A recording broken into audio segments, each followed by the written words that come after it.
예, 전효영 교수님, 전효영 박사님 말씀 듣고 왜 1968을 했을까 다시 한번 생각했습니다. 예, 역시 이제 전체 큰 틀에서 전효영 박사님 여러 가지 말씀해 주시니까 훨씬 큰 틀에서 이제 잘 파악할 수 있는 것 같고요. 저는 이제 초점이 큰 역사라기보다는 한강 입장입니다. 그러니까 한강 입장에서 한강이 어떻게 변해왔는지, 과거부터 현재까지, 특히나 1970년대 이후에 개발로 인해서 어떻게 변해왔는지가 제 책의 그런 주요 초점입니다. 그래서 이게 우리가 흔히 우리 한강의 기적 이렇게 얘기를 했는데 그 기적 뒤에 사라진 것들, 한강의 원래 모습들 이런 것들을 어떻게 보니까 우리가 거의 무관심하게 다 지나갔던 것 같고, 그런 의미에서 한강의 입장에서, 강의 입장에서 변화된 것들을 좀 정리할 필요가 있겠다 하는 생각에서 이제 한강 1968이라는 이런 책을 쓰게 됐고요. 근데 어쨌든 뭐 이런 언론에도 많이 보도가 되긴 했는데, 어쨌든 책을 쓰게 된 배경 중에 하나가, 제가 35년째 이 강을 연구하는 사람인데 어떻게 하다 보니까 강의 과거 역사 이런 쪽에 대해서는 잘 모르더라고요. 옛날에 어땠는지, 진짜 한강의 모습이 원래는 어땠는지 이런 것들을 저조차도 잘 모르더라고요. 그리고 제가 한강변 바로 옆에 마포에 사는데, 마포에 살면서도 수도 없이 한강을 왔다 갔다 하면서도 한강이 원래는 어땠을까, 옛날에는 어땠을까, 한강의 원래 모습은 도대체 어떤 모습이었을까 하는 것들을 생각해 보지도 않고 이제 지금까지 살아왔습니다. 그런 측면에서 좀 부끄럽기도 하고요. 강을 연구하는 사람, 강변에 사는 사람으로서 부끄럽기도 하고, 그래서 뭔가 좀 새로운 걸 정리를 해보자 해서 시도를 한 게 이제 이 책이 되겠습니다. 그래서 이게 우리가 아는 한강입니다. 누구나 이제 뭐 강을 건널 때마다, 강변을 다닐 때마다 늘상 보는 한강의 모습들이죠. 뭐 큰 문제 없고 넓은 물이 있고, 다들 사실 좋아하는 사람도 많습니다. 이런 넓은 물이 있고 이런 것들이 너무 익숙하고 오랫동안 이렇게 많이 봤으니까 다들 좋다고 이렇게 생각을 합니다. 근데 과연 이게 원래의 한강의 모습일까? 그런 측면에서, 책을 쓰기 시작한 측면에서는 다시 한번 이제 보게 됩니다. 그래서 한강의 이제 역사를 좀 추적을 해봤는데요. 한강의 역사를 추적하면서 가장 사실은 의미 있는 의미 있는 사람, 이사벨라 버드 비숍입니다. 다들 잘 아시겠지만 이 이사벨라 버드 비숍이 김수영의 시에 나옵니다. 김수영의 시 1964년 시죠. 여기 보면은 나는 이사벨라 버드 비숍 여사와 연애하고 있다. 그 다음에 버드 비숍 여사의 안디 버튼은 썩어 빠진 대한민국이 괴롭지 않다. 오히려 환송하다. 역사는 아무리 더러운 역사라도 좋다. 이런 얘기를 합니다. 비숍 여사와 이야기하고 있는 동안에는 진보주의자와 사회주의자는 등등등. 그 다음에 제3인도교 물속에 박은 철근 기둥도 내가 내 땅에 박는 거대한 뿌리에 비하면 존벌레의 솜털이, 이런 식의 이제 거대한 뿌리라는 시가 있지 않습니까? 그러니까 김수영은 이사벨라 버드 비숍이 쓴 책을 보고 이 시를 쓴 겁니다. 근데 사실은 이 이사벨라 버드 비숍이 1800년대 후반에 와서 우리나라에 와서 영어로 된 책을 영국에서 출판을 했지만 이때까지 아직 번역이 되지 않았던 상태인데, 김수영은 그 원서를 보고 이런 식의 시를 씁니다. 쓰면서 발견한 게, 자기 어떻게 보면 거대한 뿌리라는 제목에도 있듯이 자기 역사에 대한 자존감, 자기 역사에 대한 뿌리, 이런 것들이 어떻게 거대한 뿌리로 형성되었는가 하는 게 이사벨라 버드 비숍의 시각으로부터, 이사벨라 버드 비숍은 그 책에다가 상당히 자세히 씁니다. 한국 상황에 대해서. 그 당시 1890년대 후반에 한국이 어떤 상황, 정치, 경제, 사회, 문화 모든 것들, 이런 것들을 포함한 책들을 상당히 잘 씁니다. 그 책을 보고 김수영은 이런 생각을 하게 되는 거죠. 외부 사람들이, 외국에 1890년대 후반에 왔던 외국 사람이 우리나라를 보고 이렇게 했는데 우리는 뭔가 하는 그런 자각이 있었던 것 같아요. 그래서 김수영이 이런 시를 쓰는데, 김수영은 그런 역사의 뿌리, 역사의 거대한 뿌리라고 이렇게 생각을 하는데, 이사벨라 버드 비숍으로부터. 근데 저는 오히려 조금 다른 식으로 생각하면 한강의 뿌리, 한강의 뿌리를 이사벨라 버드 비숍으로부터도 생각할 수 있지 않을까 이렇게 생각이 듭니다.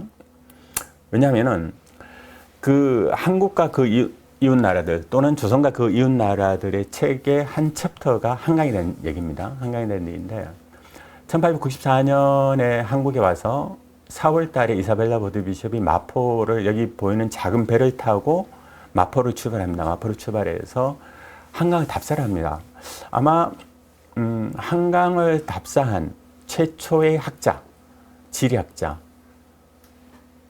겁니다. 아마 더군다나 외국인으로서는 더 처음일 거고 우리나라도 사실은 저런 식으로 배를 타고 현장에 가면서 기록을 한 역사가 있었을까 싶을 정도로 1894년이니까 없었는데 이 사람은 이 작은 배를 타고 마포를 출발해서 올라갑니다. 마포를 출발해 잠실, 미사리, 팔당, 여주, 충주도 더 지나서 영월 조금 아래까지 갑니다.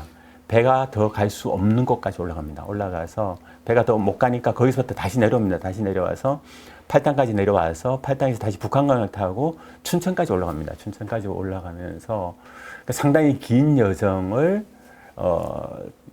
전체 한강을 답사를 하면서 그렇게 자세한 기록을 남깁니다.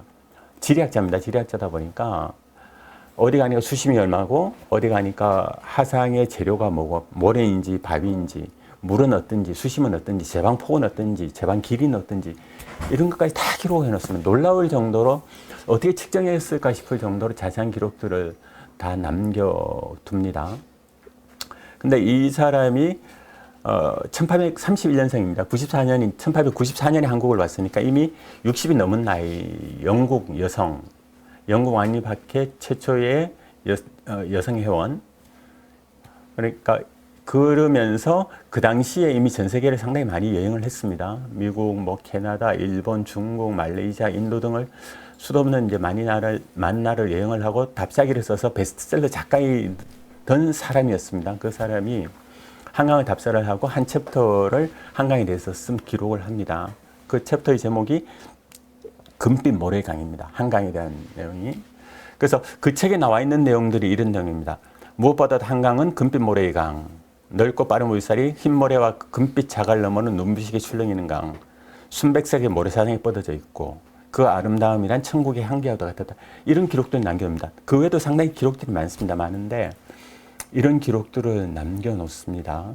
그러니까 김수영이 이사벨라 버드 비숍으로부터 느꼈던 그 역사의 뿌리, 거대한 뿌리라고 생각했던 것들이 이 강에 대한 내용들을 보면서는 한강의 뿌리, 한강이 원래 이랬었구나, 한강이 금빛 모래의 강이었구나 하는 것들을 다시 생각할 수 있는 그런 부분이 되는 것 같습니다. 어땠길래? 그 당시의 한강은 이사벨라 버드 비숍이 봤던 한강은 어땠길래 이런 금빛 모래의 강, 금빛 자갈, 천국의 향기와도 같았다 이런 말을 할 수 있었을까?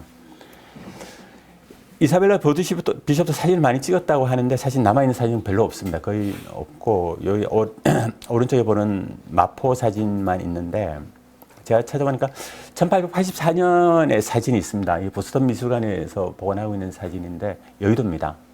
마포 바로 건너편에 여의도가 넓게 모래사장으로 펼쳐져 있고 저 멀리 보이는 작은 산 같은 것들이 양말산입니다. 작은 산이 양말산이고 저 자리에 밀어서 지금 국회의사당을 지은 거죠. 그러니까 저 거대한 모래사장이 있었고 마포와 여의도 사이는 물이 넓게 있는 게 아니라 대부분 모래였었고 좁은 이제 좁게만 물이 흐르고 있는 그런 상황이 당시의 상황이었고 저걸 보고 비숍은 금빛 모래의 강이라고 하지 않았을까 하는 겁니다. 근데 비숍만 금모래, 금빛 모래의 강을 얘기를 한 건 아니죠. 아까 전용 박사님 말씀하셨듯이 김서울도 똑같이 금모래빛이라는 걸 얘기를 합니다. 그죠?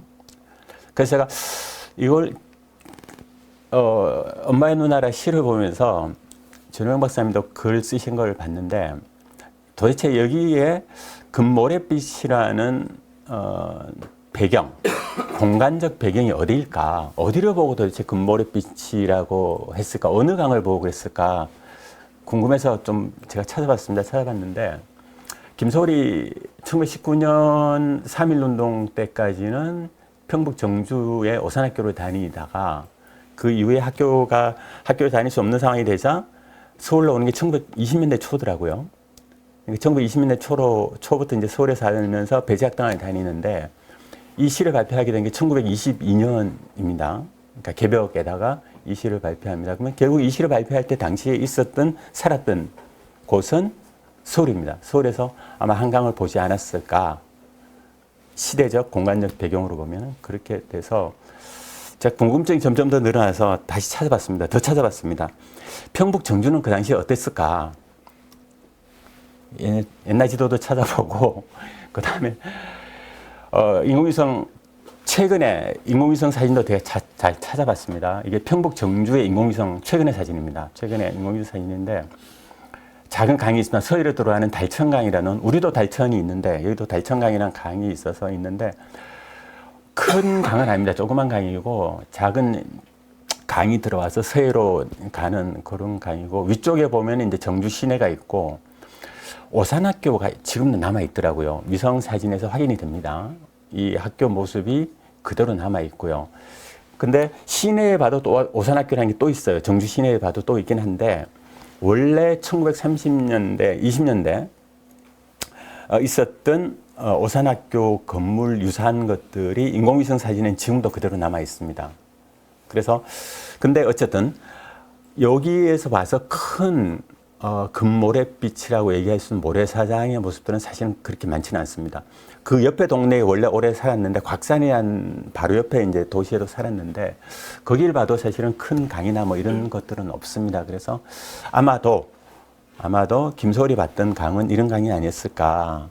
이건 한강도 아니고 이제 북한도 아니고 낙동강 옛날 사대강 개발하기 전의 사진인데 모래가 이렇게 많았습니다. 모래가 많아서 넓게 펼쳐져 있고 물은 그 중간 사이에 좀 흘러가고 하니까 이사벨라 버드 비숍이 봤던 강이나 김소월이 봤던 한강이나 이와 유사한 형태의 강이 아니었을까 이렇게 말씀드릴 수 있을 것 같고요.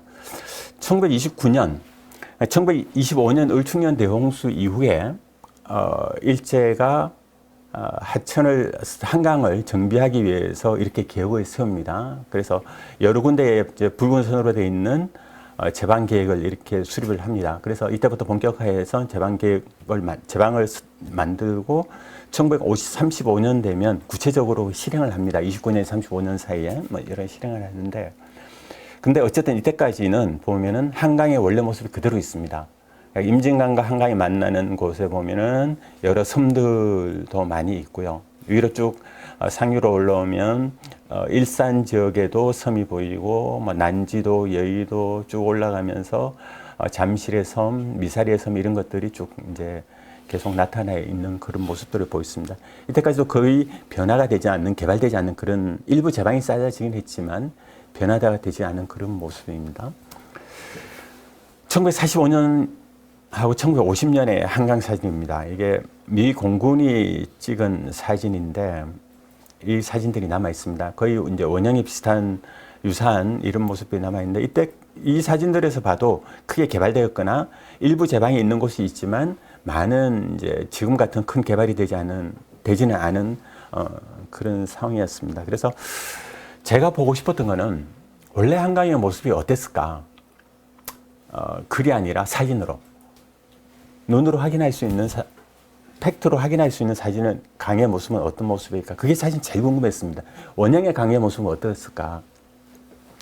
그래서 정리할 수 있는 모습이 이런 1969년, 그러니까 1968년에 한강 개발이 시작되긴 했지만 1969년까지도 사실은 크게 많이 변형되지는 않았습니다. 그래서 보면 1969년에 이런 항공사진을 가지고 전체 정리를 할 수 있는데 미사리에서부터 행주까지 했는데 이 모습들이 1950년대 사진이나 아니면 1920년대, 30년대의 지도, 그 다음에 그 전에 있었던 여러 지도나 사진들하고 비교를 해봐도 사실은 크게 달라지지는 않습니다.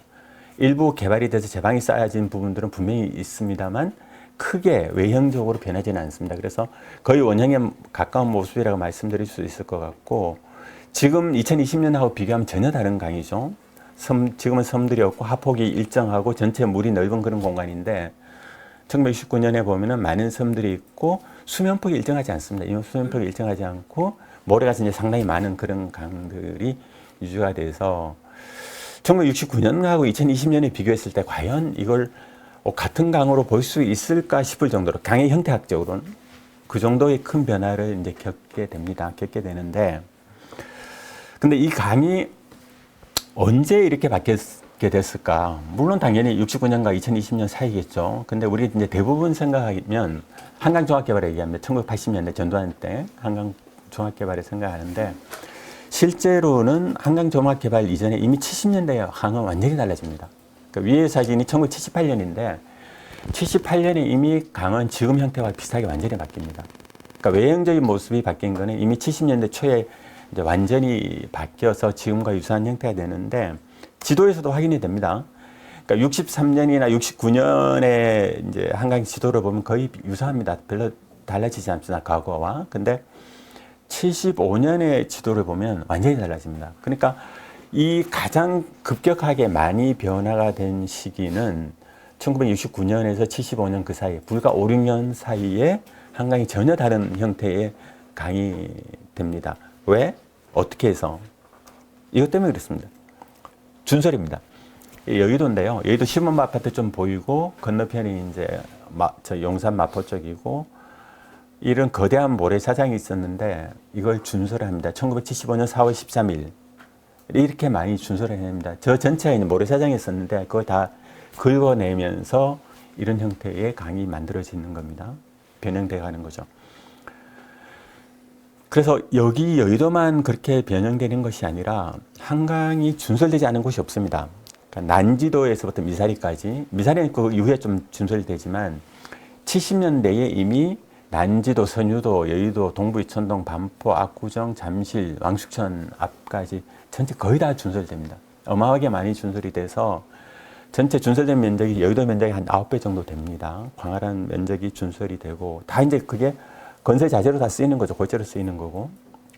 준설만 한 것이 아니라 매립도 많이 합니다. 그러니까 난지도, 여의도, 동부 이천동, 반포, 압구정, 잠실, 구리 이런 데가 다 매립지입니다. 그래서 이 매립을 해서 땅을 부지를 만들고 거기에 이제 아파트를 짓고 그랬던 것이 이제 이 다 매립한 데인데, 이 매립 면적이 전체 5배입니다. 동부 이천동이나 이런 데도 마찬가지지만 여의도, 압구정, 반포, 잠실, 구리 다 지금은 이 공통점은 다 고급 아파트가 있는 지역들이죠. 강을 매립한 곳은 다 고급 아파트가 되었습니다. 결과적으로. 아이러니한 건, 재밌는 거는 한국수산개발공사, 지금 한국수산공사가 67년에 설립이 되고 나서 한 첫 번째 사업, 1호 사업이 뭐냐면 동부 이천동 매립 사업입니다. 동부 이천동을 매립해서 거기서 돈을 벌어서 뭐를 하냐면은 수양강 댐을 짓습니다. 수양강 댐을 짓는데 돈을 들어가서 결국은 강을 매립하고 부지를 만든다는 것이, 택지를 만든다는 것이 결국 그 당시에도 그만큼 큰 돈이 되었다는 거죠. 돈이 돼서 이제 그 돈으로 다른 사업들도 할 수 있었던 거니까요. 그럼 80년대는 뭘 하냐? 80년대에 준설을 하려고 보니까 모래를, 전관이 들어와서 모래를 골재를 파고 싶은데 보니까 골재가 없습니다. 눈에 보이는 골재가 없습니다. 왜? 70년대 이미 다 팠으니까. 그래서 뭘 하냐면은 물 밑을 팝니다. 강 안을 팝니다. 강 속을 팝니다. 그래서 다 물속을 준설해내고 거기다 준수로를 만들고, 완만하게 완경사 형태로 있던 강의 모습이 계단형으로 전체로 바뀝니다. 다 모래에 준설해내고, 그게 이제 80년대의 일이고요. 그러면서 이제 배가 다니게 하자. 그래서 이런 수상 이용 계획을 만들어서 여의도나 한강대교나 잠실 이런 쪽에 배가 다니게 하자는 그런 계획들을 만듭니다. 결국 70, 80년대를 거치면서 이런, 아까 전용 박사님도 말씀하셨지만 강변도로가 강 북쪽, 강 남쪽이 다 생깁니다. 그러면서 사람이 강에 갈 수 있는 길을 차단합니다. 장애물이 만들어집니다. 1차 장애물이 강에 갈 수 없는 도로 때문에 1차 장애물이 만들어지고, 2차 장애물이 또 있습니다. 2차 장애물은 뭐냐면 중간에 사진에 있는 것처럼 계단식 하천 단면을 만드는 겁니다. 계단식 당면을 만들어서 강은 깊게 파서 준설해내고, 그러니까 설사 강가에 가더라도 사람이 강물에 들어갈 수 없는 조건을 만듭니다. 강에 갈 수 없는 조건을 첫 번째 만들고, 두 번째는 강에 가더라도 물속에 갈 수 없는 조건을 만듭니다. 이게 한강 개발의 하여튼 형태적으로는 가장 큰 변화라고 얘기를 할 수가 있습니다.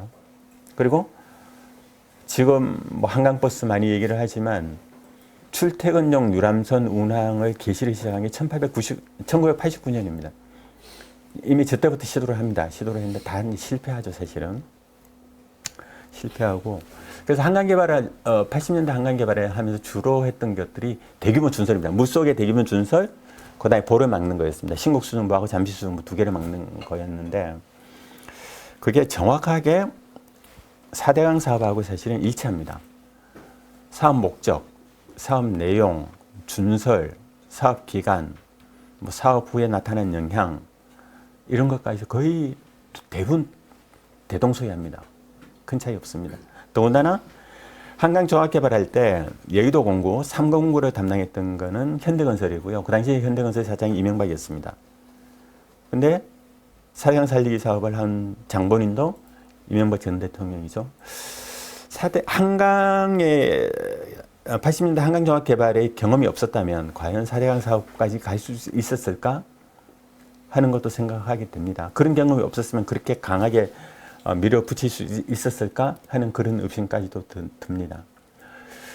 그래서 제가 지금까지는 이제 쭉 7, 80년대의 그런 변화를 말씀해 드렸는데 한 몇 군데 지점만 간단하게 어떻게 변화되는지 좀 말씀을 드리겠습니다. 먼저 여의도입니다. 여의도 1967년 모습입니다. 광활한 모래사장이고 이제 비행장이 있는 그런 모습이었는데 68년 2월 10일에 이 밤섬을 폭파하면서 여의도 개발이 시작합니다. 그래서 이 밤섬 폭발을 해서 여의도 윤중제를 쌓고 그 안을 이제 메워서 이제 여의도를 개발을 합니다. 근데 사실 제가 계산해 봤는데 밤섬을 폭발을 해서 얻은 골재의 양은 여의도 윤중제를 쌓는데 전체 들어간 골재의 양에 비하면 아주 작습니다. 5% 정도? 그 정도밖에 사실 되지 않습니다. 어떻게 보면은 밤섬을 굳이 폭파하지 않아도 여의도 개발하는 데 큰 문제가 없는데 그 당시 이제 서류들을 보면은 밤섬이 있음으로 인해서 여의도 개발을 하면 하천 폭이 좁아져서 홍수에 문제가 있다 해서 이 밤섬을 폭파하게 되는 그런 또 다른 이제 이면들도 있습니다. 그래서 이렇게 해서 한강 여의도를 윤중제를 막고 매립을 하는 거죠. 매립을 해서 윤중제 사이에 윤중제를 쌓고 난 다음에 거기를 한강 모래를 채워서 한 8m 정도 성토를 합니다. 8m 정도 성토를 지금의 여의도를 그렇게 만드는 거죠. 그렇게 해서 여의도가 상당히 컸습니다. 원래 면적이 지금 면적보다 한 3배 정도 더 컸습니다. 전체 이제 모래사장 면적을 다 합치면 3배 정도 더 컸고, 길이도 4km, 길이 방향으로 4km, 옆으로 한 3km 정도 되고요. 수면폭은 상당히 좁았습니다. 마포대교 지점은 200m, 서강대교 지점은 한 300m 정도밖에 되질 않았습니다. 68년 이전에, 69년에도 그랬죠. 그러니까 한강의 수면폭이 우리는 지금 수면폭이 넓은 걸 항상 봤으니까 옛날부터 그렇다고 생각을 하지만 실제로는 상당히 좁았습니다. 아까 1884년 사진에서 보듯이 한강의 수면폭은 불과 200m 그밖에 되질 않습니다. 300m 밖에 되지 않습니다. 지금은 1km입니다. 대부분 1km입니다. 1km, 1.1km, 뭐 1.2km 정도 되니까 지금 한 5배 정도 수면폭은 더 넓어진 그런 상황입니다. 그러니까 모래가 전혀 없고 물만 있고, 예전에는 전체 한 7, 80%가 모래였고 물은 20, 30%였는데 지금은 100% 물만 있는, 그러니까 완전히 이제 다른 강이 되었다는 거죠. 그래서 69년에 이랬는데 여의도가 72년 되면 이렇게 바뀝니다. 이제 72년에 가장 여의도에 먼저 들어온 게 국회의사당입니다. 국회의사당 먼저 들어오고 시범 아파트 들어오고, 그러면서 주위에 이제 준설을 많이 하죠. 준설을 하고 74년 준설이 훨씬 더 많이 됩니다. 77년, 84년, 88년이 되면 지금의 형태로 완전히 달라집니다. 그러니까 거꾸로 보시면 88년, 84, 77, 74, 72, 69. 요 사이에서 요 기간 동안 완전히 달라집니다. 그래서 결국 한강이 크게 완전히 바뀐 거는 1968년부터 해서 결정적으로 바뀐 게 1968년부터 해서 86년까지입니다. 18년 동안입니다. 18년 동안에 완전히 이제 다른 강이 돼서 지금 같은 형태가 됐고요. 그 이후에는 이렇게 변하지 않습니다. 2020년이 되어도. 그래서 여의도에 있는 주위에 이제 모래를 이만큼 준설해내서 지금 같은 여의도가 이렇게 변화가 됩니다. 69년하고 2020년을 이렇게 극단적으로 비교를 할 수 있는 완전히 달라진 한강이 되는 거고요. 한강대교 지점도 마찬가지입니다. 한강대교 지점도 보면은 모래가 이렇게 많았습니다. 그러니까 폭이 1.5km, 길이가 3.4km 정도의 모래가 이렇게 많았고 수면폭은 200m, 400m 그 정도밖에 되지 않습니다. 얼마 안 됐습니다. 근데 이제 지금 이렇게 넓은 물이 있는 그런 공간이 됐는데 대규모 준설해서 이 구간에서 동부 이천동도 만들고요. 그 다음에 아래쪽에 움푹 들어가 있는 공간을 매립을 합니다. 매립을 해서 거기에 세운 아파트가 뭐냐면 반포 아파트입니다. 이 아파트. 지금 모래 색깔로 되어 있는 부분들이 전부 다 원래 한강이었던 부분인데 이걸 매립을 해서 반포 아파트를 지금 재개발하고 있죠. 그 아파트 단지가 여기입니다. 매립한 거. 압구정 쪽이 저자도입니다. 저자도인데 한 48,000평 가량을 매립을 해서 이 자리에 지은 아파트가 압구정 현대아파트입니다. 원래는 한강으로 물이 흐르던 곳인데 저자도 쪽에 모래를 준설해서 매립을 해서 압구정 현대아파트를 짓는 거죠. 저자도는 상당히 역사가 있습니다. 옛날 1910년대, 30년대 있던 지도를 보면 저자도 면적이 한 30만 평 정도 됩니다. 그러니까 길이가 1.8km, 폭이 800m 정도 상당히 큰 섬이었고 자료에 보면은 고려 후기에 최초의 별장으로 사용됐다 그러고 조선 초기에는 이제 주로 이제 왕지 소유가 됐고 태종이나 세종 때 이제 많이 여기를 방문했다는 기록도 있고 1419년에 대마도 정보를 할 때 이종무를 세종이 전송한 장소도 여기라고 기록이 나와 있는 그런 역사적 장소이고 이게 원래 섬이 있던 자리이기 때문에 이게 준설해내서 압구정동 현대아파트를 지었지만 이 자리는 사실은 중랑천이 들어오면서 계속 모래가 쌓이는 지역입니다. 그래서 지금도 보면 조금씩 계속 모래가 쌓이는 그런 지역이고 그만큼을 매립을 합니다. 여기 검은색으로 되어 있는 부분을 매립을 해서 오른쪽 사진에 보는 것처럼 저만큼 높여서 저기다가 이제 압구정 현대아파트를 지은 거죠. 뭐니 뭐니 해도 가장 크게 변화된 것은 이곳입니다. 잠실입니다. 강 북쪽에 신천강과 강 아래쪽에 이제 송파강이 흘렀던 이런 큰 섬, 250만 평, 260만 평짜리의 큰 섬이 있었는데 여기를 완전히 다른 강의 형태로 바뀐 거죠. 여기도 보시면 강의 수면폭은 100m, 뭐 160m 이 정도밖에 안 됩니다. 좁습니다. 이런 그 나머지 전부 다 이제 모래로 되어 있는 그런 섬이었는데 오른쪽의 사진처럼 2020년에 완전히 이제 다른 형태의 강으로 되어버립니다. 그래서 아래쪽 강은 매립하고 위쪽 강은 준설을 해서 파서 새로운 강의 형태로 만드는 거죠. 그래서 69년에 이랬는데 72년이 되면 완전히 불과 3년 사이 전혀 다른 강이 됩니다. 그러니까 아래쪽 강을 다 막고 거기를 다 매립하기 시작을 하고요. 74년 더 많이 매립을 합니다.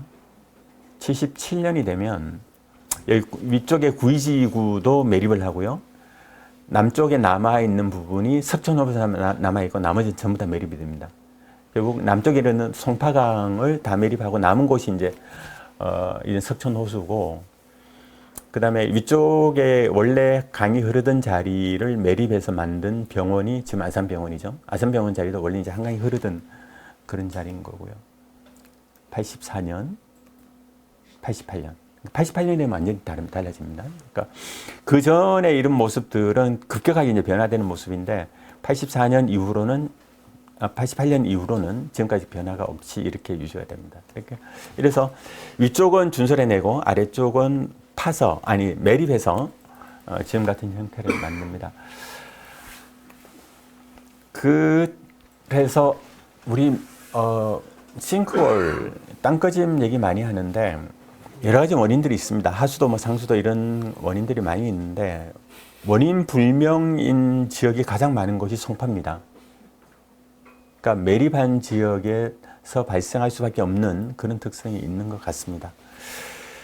그래서 몇 가지 이제 요 지역에 대해서 말씀을 드렸는데 70년대는 왜 강에 대해서 이렇게 했을까? 무슨 생각이 있을까? 아까 전영 박사님 말씀하셨듯이 돌격, 개발, 가난하니까 잘 살아야 되고 개발해야 되고 땅이 필요하니까 땅 만들어야 되고 경제 개발해야 되고 집 지어야 되고 아파트 지어야 되고 그런 상황이 있겠죠. 그러니까 그 당시의 기록에는 한강은 이런 대상이었습니다. 이제 정복과 지배의 대상이었습니다. 그래서 김현옥 당시 서울시장은 자기 글에 이렇게 써둡니다. 오랜 꿈이었던 한강 정복. 한강은 정복의 대상이었고 70년대 한강 개발의 목표를 액자리에서 붙여놨습니다. 사무실에. 한강을 최대한 이용하고 지배. 그러니까 한강은 정복과 지배의 대상이었던 거죠. 근데 그 당시는 어쩔 수 없이 가난하니까 그럴 수밖에 없었다 이렇게 생각을 하더라도 저는 지금도 그런 정복과 지배의 생각에서 우리는 벗어나고 있는가 하는 것들을 생각합니다. 지금 한강을 개발하겠다는 이런 여러 가지 휘황찬란한 그림들, 이 그림들은 결국은 그런 7, 80년대의 그런 정복과 지배의 연장선상에 있는 게 아닌가. 이런 것도 한강 노들섬에 만들겠다는 이런 구조물들도 마찬가지고. 우리는 그럼 뭘 하고 있는 걸까? 아까 제가 처음에 이 책을 쓰게 된 동기를 말씀드렸지만 한강을 원래 모습 못 봤으니까 지금 한강이 원래 한강이야 라는 착각 속에 대부분 살아가는 거 아닐까. 못 봤으니까. 지금 한강만 보니까 지금 한강이 원래 한강이야. 한강 옛날 한강은 보신 분들은 이제 어떻게 하겠어? 포기 못해. 못 돌아가. 그 착각과 포기 속에 그 사이에서 우리는 적절히 살아가는 것이 아닐까. 한강 배 얘기를 많이 하는데 한강에 배가 다니는 걸 보고 싶다면 놀랍게도 1886년에요. 한강에 최초 증기선이 다닙니다. 72톤짜리. 그 이후에도 1893년에 100톤짜리 증기선이 다녀서 하물과 승객을 수송합니다. 제물포와 마포 용산 사이를 다닙니다. 일제 때에도 많이 이렇게 정기적으로 배가 다닙니다. 물론 조선시대도 세곡선이 많이 다녔지만 큰 배들이 본격적으로 이렇게 다니기 시작합니다. 그렇게 다닐 수 있었던 조건이 되는 게 이런 겁니다. 한강이 생각보다 깊었습니다. 수심들을 보면은 깊은 곳은 10m, 9m, 8m 이런 곳들이 많습니다. 제일 낮은 수심이 3.5m입니다. 지금은 얼마냐면요. 2.5m입니다. 수중보를 막아서 우리가 확보하고 있는 수심이 2.5m. 조금 더 준설한 곳은 2.8m 정도 됩니다. 그래서 한강버스가 다니는 게 어려운 게 수심이 그렇게 얕아서 그렇습니다. 근데 원래는 이게 3.5m였습니다. 물론 서해 조석에 따라 좀 달라지긴 하지만 수심이 3.5m이면요. 현대 기술로 만든 배는요. 1,500톤급까지도 다닐 수 있습니다. 옛날이 더 큰 배가 다닐 수 있는 조건이 됐습니다. 수영하고 싶다면. 이게 1974년 8월 11일 동아일보 사진입니다. 30만 인파가 광나루에 몰렸다고 했습니다. 한강에서 저렇게 많이 수영을 했었습니다. 근데 이걸 못하게 된 게 1983년 6월입니다. 한강 종합개발을 하면서 광나루 수영장이 폐쇄돼서 지금까지 수영을 못하게 된 겁니다. 지금도 이런 사진에 제가 한강변에 찍은 사진인데 이런 곳에 수영을 하라고 해서 사실 하기 어려운 그런 조건을 우리가 만들어 두고 있는 겁니다. 한강에서 모래 사라진 1970년대 80년대에 사라진 모래사장 면적 계산을 봤는데 해운대 해수욕장이 한 700배 정도 됩니다. 해운대 해수욕장 700개가의 모래사장이 한강에서 사라진 겁니다. 어마어마한 면적이죠. 결국은 과거에는 한강에 수영할 수 있었고 배가 다닐 수 있었는데 그럼 과거로 돌아가자는 얘기냐? 어떻게 하자는 얘기냐? 그게 가능하냐? 그게 가능성의 문제라기보다는 저는 의지의 문제일 것 같아요. 얼마나 가능하냐? 100% 돌아가니 가능하냐? 뭐 그런 퍼센테이지 얘기가 아니라 얼마나 우리가 의지를 갖고 있느냐 그런 문제일 것 같고요. 얼마 전에 우리 신문에 이런 거 많이 보도됐잖아요. 100년 만에 파리 생강에서 수영을 할 수 있게 됐다. 프랑스 대통령은 국가 자부심의 원천이라고 얘기를 하고 파리 시장은 기후변화에 대비하고 시민 삶의 질을 높이기 위한 정책이라고 얘기를 합니다. 가능하다는 거죠. 100년 전에 수질 때문에 수영을 못하게 됐었는데 100년 후에 수영장을 만들 수 있는 조건이 된다. 의지만 있으면 된다. 이건 가능성의 문제가 아니다. 한강도 이렇게 하면 충분히 가능하다는 겁니다. 밤섬 계속 커지고 있습니다. 저자도에 모래 계속 쌓이고 있습니다. 장항습지 계속 커지고 있습니다. 충분히 의지만 있으면 우리가 원래대로 100% 돌아가는 건 불가능할지라도 상당히 많은 부분을 회복할 수 있는 가능성이 있다는 거죠. 하천공항에서 이렇게 얘기합니다. 복원은 원래 상태로 돌아가는 겁니다. 100%. 근데 복원이 안 되면 50%라도 가자. 그게 회복입니다. 꼭 원래대로 안 된다. 그러면 조금 다른 형태라도 좀 더 나은 상태를 만들자. 그 교정입니다. 복원을 목표로 하고 복원이 안 되면 회복이라도 회복이 안 되면 교정이라도 하자. 작년에 EU에서 자연보건법을 만들었습니다. 자연보건법 중에서 강과 관련돼서 가장 주요한 내용이 뭐냐면은 2030년까지 보호와 댐이 없는 강 25,000km를 확보하겠다는 겁니다. 이건 법입니다. 그러니까 권고사항도 아니고 지침도 아니고 법입니다. 그래서 2030년까지 이렇게 해야 됩니다. 그래서 EU에서 각 나라들한테 계속 이행 계획을 받고 이행 결과를 계속 모니터링을 합니다. 그렇게 하고 있습니다. 강을 살아있는 객체로 간주하고 강에 존경심을 주며 강의 법칙을 따르고 강의 삶을 보호하고 강의 건강을 유지하고 강 자체로서 고유의 가치가 있다는 것을 인식하자.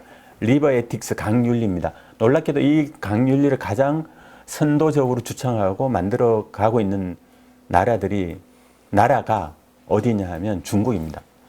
어마어마하게 개발을 하고 어마어마하게 파괴를 하면서도 철학적 기반들을 사실 새롭게 만들어 갑니다. 이런 것들을 먼저 주창을 하고 있습니다. 그래서 마무리를 하면 우리가 강에 관한 강의 입장에서 좀 생각할 시대가 됐다. 올해 개발 시대에는 개발 시대니까 그렇게 할 수밖에 없었지만 지금은 개발 시대가 아니고 복원의 시대다. 복원의 시대에는 뭘 할 거냐. 강을 앞으로 10년 후, 30년 후, 100년 후에는 우리가 바라는 강의 모습은 어떤 강이 될까? 30년 후에 한강의 모습이 지금처럼 계속 유지된다면 그게 우리한테 행복한 것일까? 그럼 상당히 불행하지 않을까? 한강은 30년 후에는 훨씬 더 자연에 가까운 강으로 가야 되지 않을까? 그런 의미에서 강에 관한 한 과거보다 더 나은 미래는 없는 것이 아닐까? 이런 생각들, 방향이고 지향성입니다. 지향점이 있어야 된다는 거죠. 지향점이 없이 그냥 지금처럼 계속 아름다운 공원 만들고 휘황찬란한 공원 만드는 형태가 아니라 우리 한강 개발에 한강 관리에 지향점은 뭐냐, 우리가 가야 될 방향성은 뭐냐 하는 것들은 끊임없이 고민을 해봐야 될 것이고, 그런 측면에서는 원래의 이런 한강의 모습들이 앞으로 우리가 한강을 만들어 가야 될 중요한 지향점이 아닐까 이렇게 생각이 돼서 이 책에 담았습니다. 감사합니다.